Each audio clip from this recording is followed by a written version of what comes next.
Hello friends, எல்லோரும் எப்படி இருக்கீங்க? வெல்கம் டு சோயம் மாரி சேனல். இன்றைக்கி கருவாட்டு குழம்பு தான் செய்ய போகிறேங்க. வாங்க வீடியோக்குள்ளே போய் பார்க்கலாம். எண்ணெய் நல்லா சூடாயிடுச்சு. 1/4 டீஸ்பூன் கடுகு போட்டுக்கலாம்.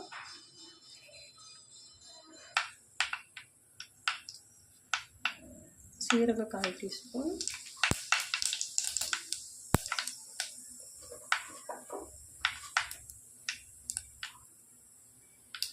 பூண்டு 4 ஸ்பூன் வச்சுக்கலாம். காய்ந்த மிளகாய் 3, கொஞ்சமாக கருவேப்பிலை.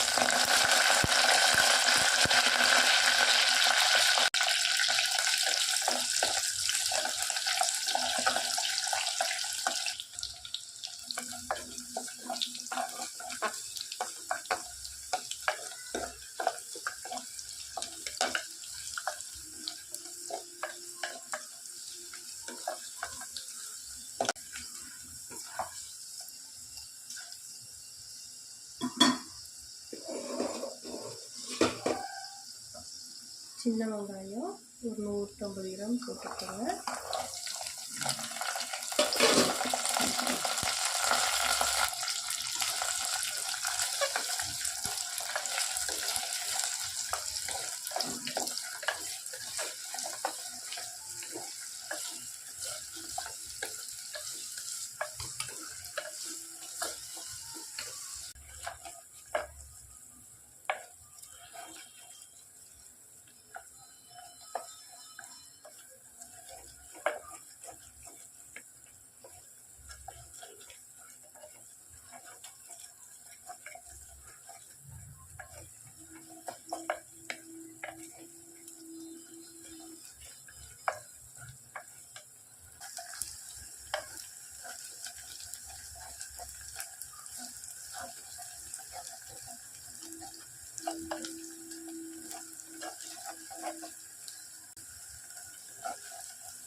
பாருங்கள், வெங்காயம் நல்லா வணங்கிருச்சு.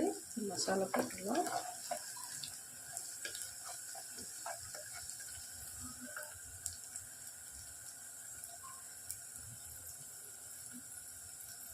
மிளகாத்தூள் 3/4 டீஸ்பூன் போட்டுக்கலாங்க. மல்லித்தூள் 1/2 டீஸ்பூன் போட்டுக்கலாம்.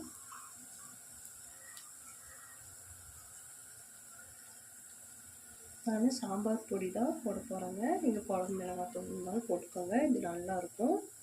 சாம்பார் பொடி ஒரு 1/2 டீஸ்பூன் போட்டுக்கலாம். இந்த ஸ்பூனில் போட்டுக்கிறேங்க. 1 டீஸ்பூன்.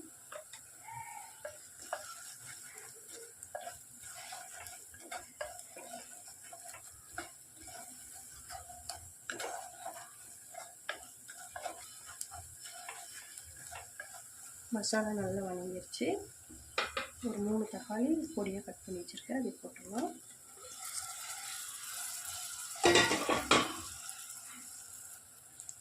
மஞ்சள்தூள் ஒரு 1/4 டீஸ்பூன். உப்பு கொஞ்சமாக போட்டுக்கலாம், ஏன்னா கருவாட்டில் உப்பு இருக்குங்க, அதனால் பார்த்து போட்டுக்கோங்க. கடைசியில் அந்த பொடி 10 நாள் போட்டுக்கலாம். நம்ம துண்டு கருவாடில் தான் குழம்பு வைக்க போகிறோம், அதனால் அதில் உப்பு அதிகமாக இருக்கும். கடைசியில் அந்த பொடி 10 நாளாக போட்டுக்கலாம். இது தக்காளி நல்லா மசிஞ்சு வரட்டும்.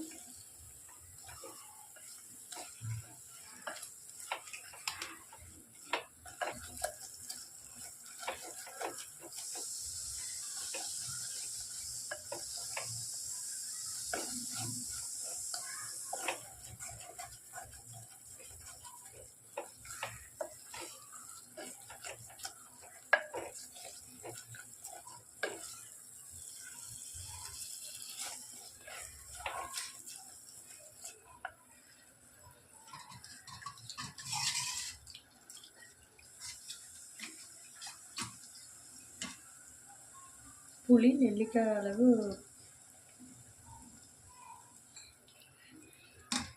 நெல்லிக்காய் சைஸு புளி கரைச்சி வச்சுருக்குறேங்க, அதையும் ஊற்றிடலாம்.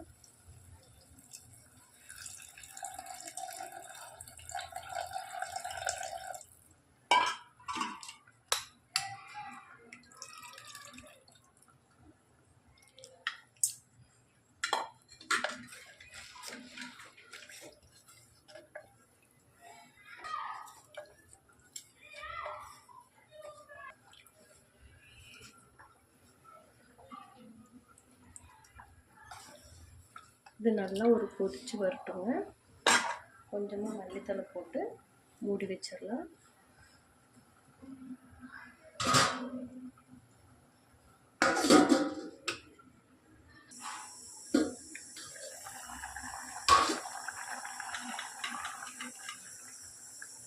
குழம்பு நல்லா பச்சை வாசம் போகிற அளவு கொதிச்சிருச்சு. இப்போ நம்ம கழுவி வச்சிருக்கிற கருவாடை போட்டுக்கலாம்.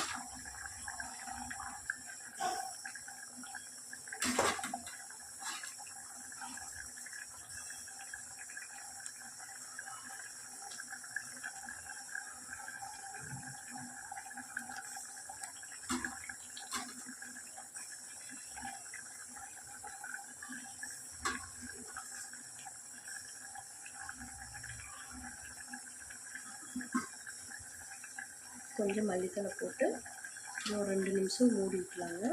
ரொம்ப நேரம் வேண்டாம், குழஞ்சி போயிடும். ஒரு 2 நிமிஷம் மூடி வைக்கலாம்.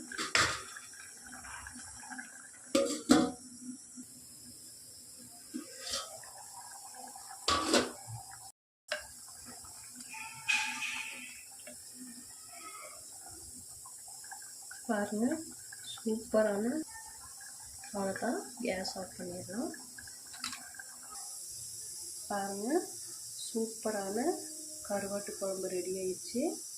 இது வந்து ராகி கடிக்கு, சுட சாப்பாட்டுக்கு, எதுக்கு வேணாலும் அவ்வளோ சூப்பராக இருக்குங்க. நீங்களும் வீட்டில் ட்ரை பண்ணி பாருங்கள். இந்த வீடியோ பிடிச்சிருந்தா லைக் பண்ணுங்கள், ஷேர் பண்ணுங்கள், சப்ஸ்கிரைப் பண்ணுங்கள். ஓகே, பாய்.